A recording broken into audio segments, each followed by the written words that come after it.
এবার ঠিক আছে। হ্যাঁ পড়ুক আগে তারপরে আবার পড়ো।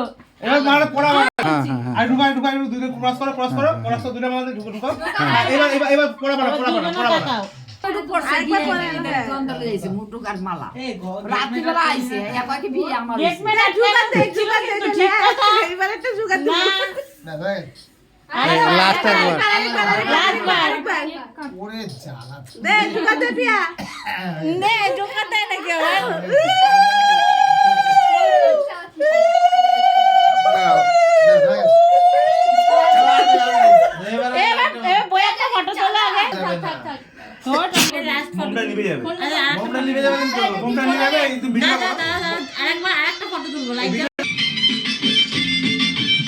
Happy anniversary.